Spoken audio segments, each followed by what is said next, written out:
Hello there, thank you for joining in on the 365-day journey. Welcome, I am Anna Delman.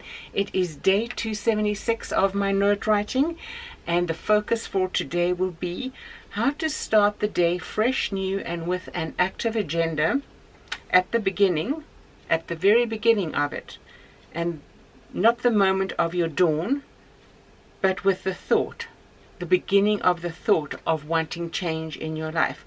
When was it? Is it when you first wanted a newness? That's where your new morning begins or began at that point. To implement your desire, write it out. Then write it in a prayer. So the reason why we need to do that is so that our life can move forward. I don't know about you, but sometimes I wake up in the morning like I shared yesterday, and it was one of those days where you just function, you get the day going, you get it moving, but you're not going inside.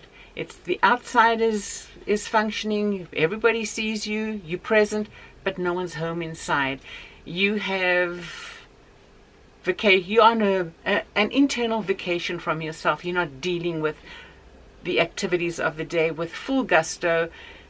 You're just having a blue moment. We all have it. Now, when you're on a path to change, as I am on the 365-day journey, certain things I have to rehearse in my life over and over and over again to get to where I want to go. Now, this focus I'm doing here is a spiritual focus. It doesn't mean that I switched off the spiritual switch way back. No, not at all. And I'm sharing it because you need to consider it for your own life. It wasn't that I was spiritually dead. It's that my spiritual focus was different. It was different because it was daily sustaining grace, moment by moment, to get me through years of bad health. Prior to that, it was focused on getting through a difficult church situation. So it's seasonal. It's as you go ahead. Now that the Lord has provided restored health for me, I'm not 100% functional the way I would like to be. It has taken a whole lot longer physically to get to where I want to be, and I've had to accept that reality. I would love to go zipping around and doing things. I know I'm going to pay the price with great abdominal discomfort for days and days. It's not worth it. I have to do it slowly. I'm rebounding, a walking motion, just the health bounce, and slight walking 3 times a day for about 15 minutes at a time. More than that, I can't do, and that is in place of going for a walk for me. Would I prefer the walk? Yes, I would. Of course I would. I would love to be able to do hiking for 5 hours. And what I'm saying is that we go through seasons of life where the Lord is with us, but we experience Him differently according to the need of the moment. Now, yesterday, as I shared, I woke up not optimally me. I wasn't in the mind space, emotional space where I wanted to be. Thus the note for today: how to start the day fresh, new, and with an active agenda. And friends, it doesn't start with the dawn, with the alarm clock going off, with the noise outside that triggers my waking momentum and gets me up and going. Not at all. We are talking about how do we wake up in the morning with a mindset to approach the day, to respond well throughout the day. And it begins the night before. We often have to go through sleepless nights to get to the point where we are learning to deal with things in a better way. Now, I'm not saying all of sleepless nights are because you are trying to change something in your life. Sometimes I have bad nights sleep, and it's got to do with my whole body being rearranged internally, and I used to sleep for 12 hours a night when my health was so bad, and then sleep through the day, often for hours during the day as well. That's what I did to function. And maybe I'm not getting as much sleep now because I had so much then, and that's my silly witticism. But sometimes, for whatever reason, I could have eaten the wrong thing and had a sleepless night. But when we are focusing on change, we've got to go to the one who has unsleeping eyes. And that's what Milton used in consideration of who God was and God's focus on who we are. So go to him who has unsleeping eyes to guide and direct your path. Ask him to show you, guide you, bless you, and keep you. Now, we often wonder, why is life so difficult if God is there for us and we expect a plain sailing life? That's baby talk. And I've been there. I like things easy. I don't like trials. I don't like contention. I don't like conflict. None of it is the thing I like.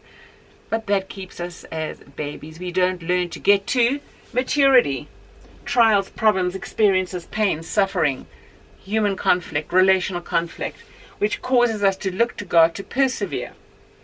We grow our endurance and we get to maturity, and through that we can then encourage others. So I'd like you to consider some verses on why you need to be prayerful about those changes, the newness you want in the morning. If you're not going to bed at night and you desperately want your tomorrow to be different, the unsleeping eyes of your God works silently in the souls and minds and psyche of people, even when they're not aware of it. Even while you're sleeping, he can change you. So what your nighttime prayer should be, and even if I want to have tomorrow different, it's my morning still, in my neck of the woods. If I want my tomorrow morning to be different, I need to be praying about it today. Lord, you've sustained me, you've blessed me so far, tomorrow is coming. And then as I go to bed, you whatever your prayers are for others, you make sure you pray for yourself. Lord, I want a different heart in the morning. I want to be energized. Please give me the hope, the inspiration, the desire to glorify you in my waking hours. And then when you wake up in the morning and it's like, bah, humbug. Nothing is the way it should be. That's when, Lord, I need your help. You promised to strengthen me. I'm relying on you. I'm weak, I'm frail. And that's not necessarily referring to your health. Lord, I'm weak and frail. You're referring to your emotions, your mindset.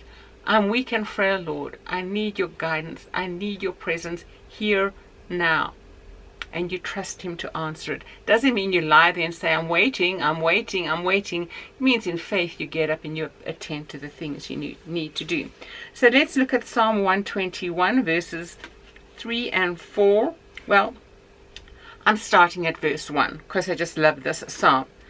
I lift up my eyes to the hills. From where does my help come? My help comes from the Lord who made heaven and earth. He will not let your foot be moved. He who keeps you will not slumber. Behold, he who keeps Israel will neither slumber nor sleep. That's quite a promise there. And let's look at Lamentations 3.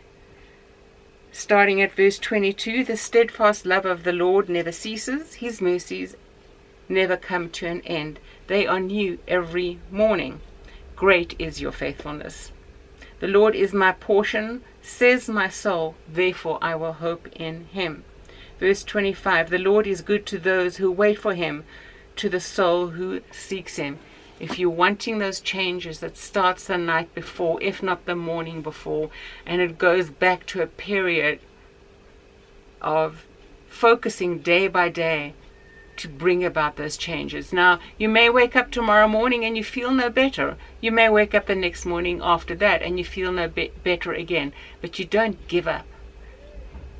Maturity, spiritual formation calls on you to every day have that mindset, that focus, that you're relying and trusting in God, no matter what's going on around you, to give you that joy, to bring you those changes. And friends, over a period of time, if you keep that and you're a bulldog and you're clinging on and you're holding on and you're shaking all of everything spiritually with all your might to bring about those changes, they will come within you, not to your circumstances, not necessarily to them, but within you. And that is the hope, and that is the promise. That is the mercies that are new every morning, and the hope that can be yours. I know that's true for me. I have to keep at it, and you do too. So until tomorrow, take care and God bless, and I will be back to encourage you some more then. If you want to join in, please feel free to comment, like, and subscribe, and we can grow together. Take care and God bless. Bye-bye for now.